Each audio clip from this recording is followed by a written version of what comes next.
애교살이 조금 더 도톰하고 눈밑이 살짝 들어가고 앞볼 자체가 좀 풍부하게 나왔을 때 동안에 가깝다, 예뻐 보인다라는 이미지를 얻을 수가 있기 때문에 눈밑 지방 재배치와 애교살 지방 이식을 같이 좀 고려하는 수술 중에 하나로 보시는 것 같다, 이렇게 말씀을 드리고 싶고요. 자, 여기까지는 제가 장점을 말씀을 드렸지만 지방 이식을 애교살에 했을 때 주의해야 될 점에 대해서 좀 말씀을 드릴까 합니다.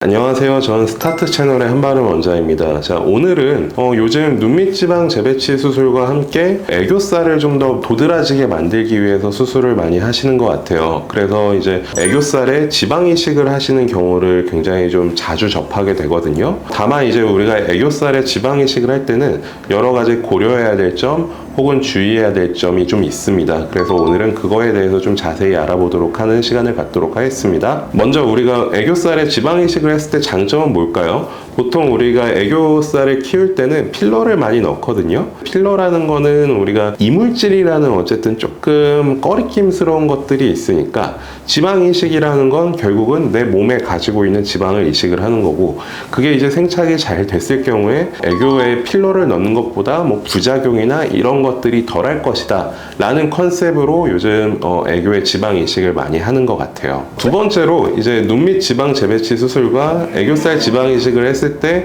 얻을 수 있는 또 장점이 한 가지가 있는데, 이제 애교살과 그 다음에 눈밑, 그 다음에 앞볼까지의 관계는 어떻게 보면 우리가 가슴부터 골반까지 이어지는 몸매 라인과 좀 비슷하다고 보시면 될 것 같거든요. 어쨌든 애교살이 조금 더 도톰하고 눈밑이 살짝 들어가고 앞볼 자체가 좀 풍부하게 나왔을 때 우리가 좀 더 동안에 가깝다, 예뻐 보인다라는 이미지를 얻을 수가 있기 때문에 우리가 몸매로 따지면 가슴에 뭔가 볼륨감을 주는 거랑 비슷하다는 거죠. 눈 밑에 해당하는 옆구리가 쏙 하고 들어가는 수술인데 그 위에 가슴까지 조금 더 볼륨이 좋아진다면 당연히 조금 더 눈밑이 들어가는 것도 드라마틱하게 보이고 애교살도 좀 도톰하게 나니까 수술 직후의 결과가 굉장히 예쁘게 나타나거든요.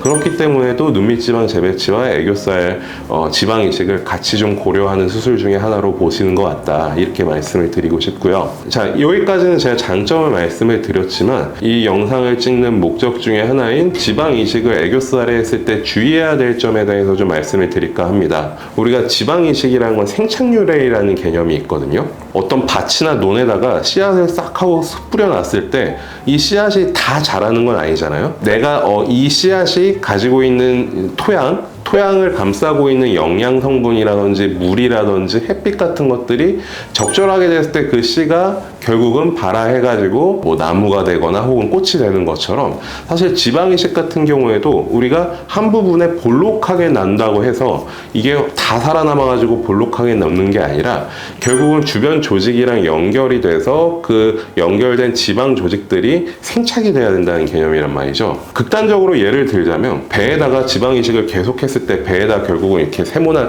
탑을 쌓을 수 있냐라고 하면 절대 안 된다는 거죠. 노가 없어지거나 혹은 괴사되거나 마지막에는 석회화라고 하는 좀 단단한 물질로 남게 될 거예요. 그래서 눈 밑에 지방 이식을 했을 경우에는 결국은 처음에는 좀 볼록하게 예쁘게 나타날 수 있지만 그게 생착이 되느냐는 또 다른 문제라고 할 수가 있고요. 두 번째로 고려해야 될 건 결국은 우리가 지방을 어딘가에 넣어놨을 때 그곳이 생착이 잘 되는 부위가 있고 잘 되지 않는 부위가 있는데, 잘 되지 않는 부위는 그 밑에 있는 근육들이 굉장히 활발하게 움직인다는 특징이 있습니다. 뭐 예를 들어서 입술이라든지 특히나 눈 주변 같은 경우에는 우리가 표정을 지을 때, 먹을 때 혹은 뭔가 말을 할 때도 굉장히 근육 자체가 많이 움직이는 부위거든요.